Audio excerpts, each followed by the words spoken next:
Bonjour à tous. Alors aujourd'hui, nous allons voir comment résoudre une équation du premier degré à une inconnue.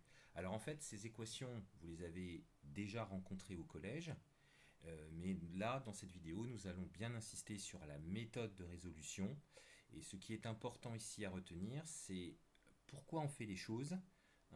Si on comprend bien les mécanismes, la méthode, vous la retiendrez et vous pourrez l'appliquer dans n'importe quelle circonstance. Alors, on va y aller par étapes, progressivement.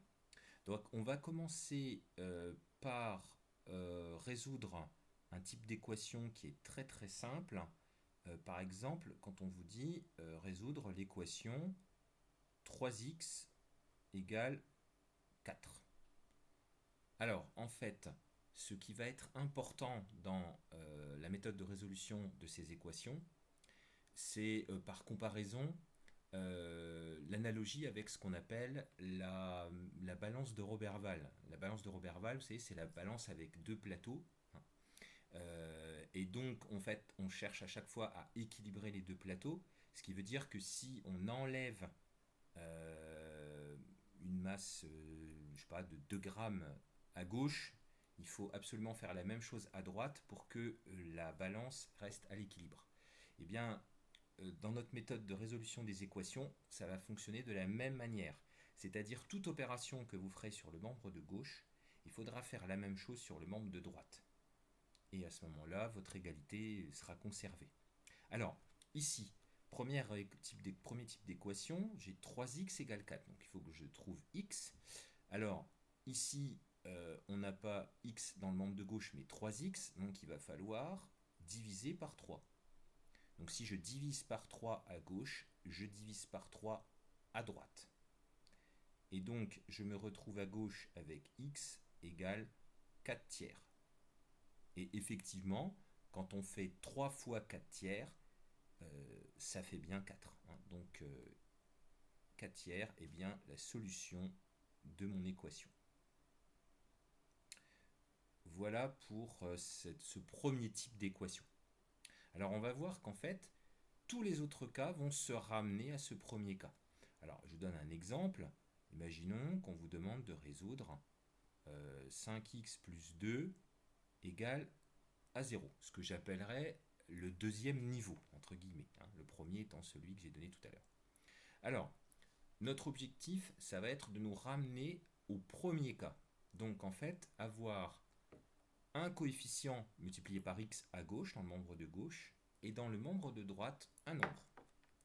Alors ici, membre de droite, donc on a 0, bon, ça va.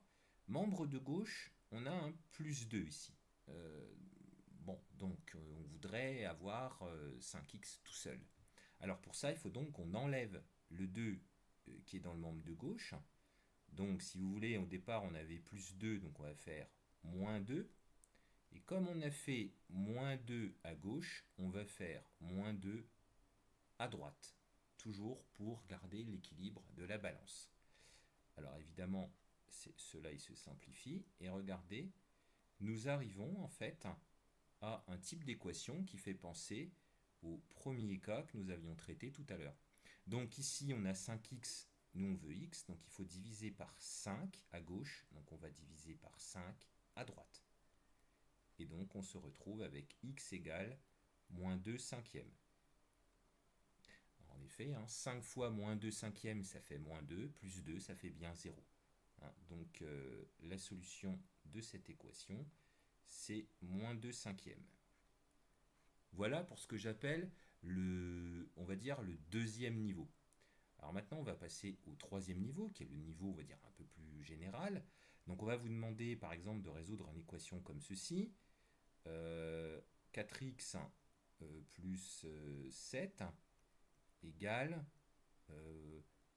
moins 5x moins 1, par exemple. Autrement dit, dans le membre de gauche, il y a des x et il y a des nombres. Et dans le membre de droite, la même chose. Alors, on va garder à l'esprit de tout faire pour revenir au premier cas. Alors, c'est ce qu'on va faire.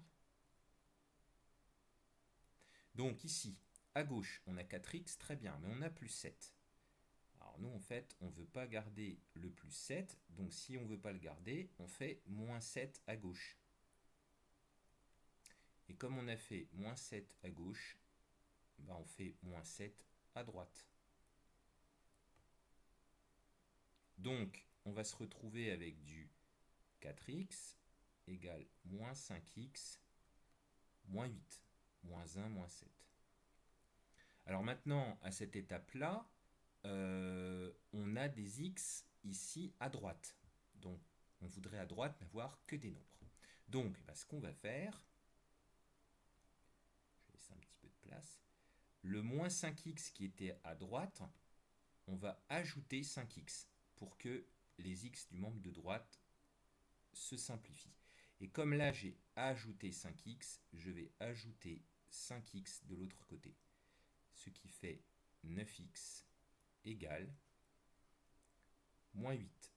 Et regardez, je me suis ramené à une équation du premier type que nous avions étudié tout à l'heure. Donc maintenant, il nous reste simplement à diviser ici le membre de gauche par 9. On fait pareil, bien sûr, mince, j'ai un petit peu effacé, excusez-moi. Donc on va, voilà, hop, bon, du coup j'ai tout enlevé. Donc on va diviser par 9 à droite également, puisqu'on l'a fait à gauche. Et on se retrouve avec x égale moins 8 neuvième. Donc c'est moins 8 neuvième, c'est la solution de l'équation que j'avais donnée initialement. Voilà. Et donc pour la méthode de résolution, là on comprend ce qu'on fait étape par étape, parce qu'encore une fois, on garde présent à l'esprit que à chaque fois qu'on ajoute ou qu'on enlève quelque chose d'un côté, on fait la même chose de l'autre. Quand on a compris ça, voilà, la méthode, ça va tout seul. J'espère que ces explications vous ont paru claires. En tout cas, n'hésitez pas à poser des questions, notamment n'hésitez pas à faire des commentaires sur cette vidéo. Et puis je vous donne rendez-vous à très bientôt. Nous allons avoir une autre vidéo, un petit peu du même genre, sur la résolution des inéquations. Voilà. Je vous remercie de votre attention et je vous dis à très bientôt.